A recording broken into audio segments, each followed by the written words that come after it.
Right then, Chelsea faithful, we've got some absolutely massive news breaking from Stamford Bridge, and it's news that's going to split opinions right down the middle amongst the fan base. The latest developments surrounding one of our Portuguese internationals have taken a significant turn, and frankly, it's a situation that perfectly encapsulates everything we've come to expect from the transfer dealings at our beloved club. Now, before we dive into the nitty-gritty of this story, let me just say, if you're not already subscribed to this channel, what are you waiting for? We're bringing you the most up-to-date Chelsea news, the inside scoops, and the fan perspective that you simply won't get anywhere else. Hit that subscribe button, ring the notification bell, and make sure you're part of our growing community of proper Chelsea supporters who demand nothing but the truth about what's happening at our club.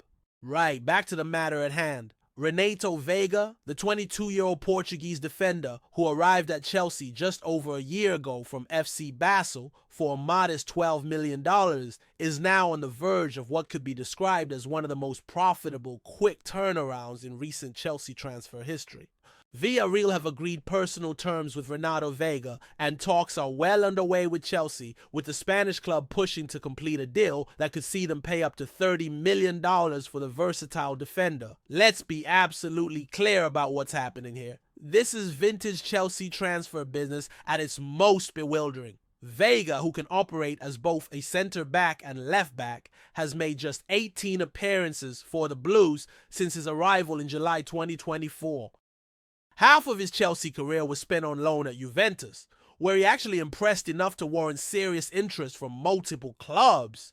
And now, less than 14 months after signing him, we're looking at potentially doubling our money on a player who Enzo Maresca clearly doesn't see as part of his long-term plans. The timing of this potential departure couldn't be more eyebrow-raising, especially when you consider the injury crisis we're currently facing at the back. Levi Carwell has suffered an ACL injury, which leaves a mammoth hole in the squad at centre-back, and yet we're actively looking to ship out a left-footed defender who, on paper, has the perfect profile to cover for him. It's the kind of decision that makes you wonder whether there's a long-term strategy at play, or if we're simply reacting to short-term financial pressures. What makes this whole saga even more intriguing is the financial aspect of the deal. The current package from Villarreal is worth $24 million plus add-ons, with Chelsea demanding a figure of $30 million. That higher figure would see us more than double our money on Vega, despite the fact he's barely featured for the first team. It's the kind of profit that would make even the most hardened businessman raise an eyebrow.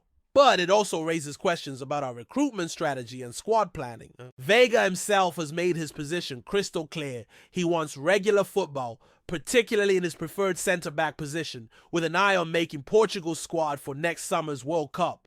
You can hardly blame the lad for wanting to advance his career, especially when he's been relegated to what the media are calling Chelsea's bomb squad.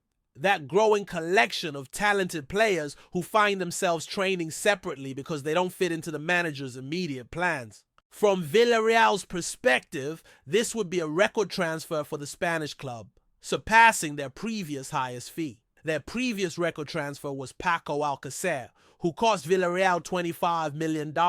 They're clearly backing their assessment of Vega's potential with serious money, and fair play to them for identifying talent that perhaps we're not fully utilizing. The broader context here is Chelsea's ongoing efforts to trim the squad and balance the books.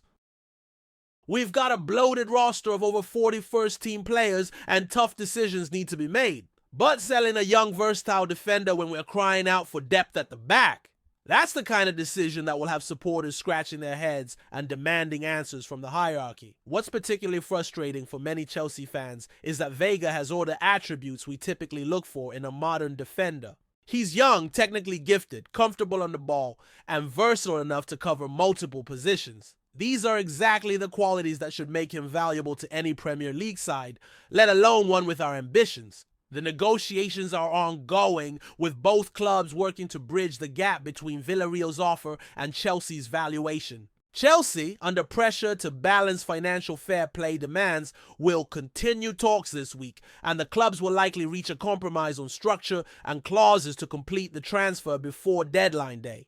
If this deal goes through, it'll be another example of Chelsea's increasingly puzzling approach to squad management. We are simultaneously one of the biggest spenders in world football and one of the most active sellers, creating a revolving door that makes it difficult for any sense of continuity or team chemistry to develop. For Veiga, a move to Villarreal represents a fresh start and the opportunity to establish himself as a regular starter in La Liga. For Chelsea, it's another profitable sale that helps with the financial books, but potentially weakens our squad depth. Whether this short-term thinking serves us well in the long run remains to be seen, but one thing's for certain, it's another chapter in the ever-evolving story of modern Chelsea Football Club.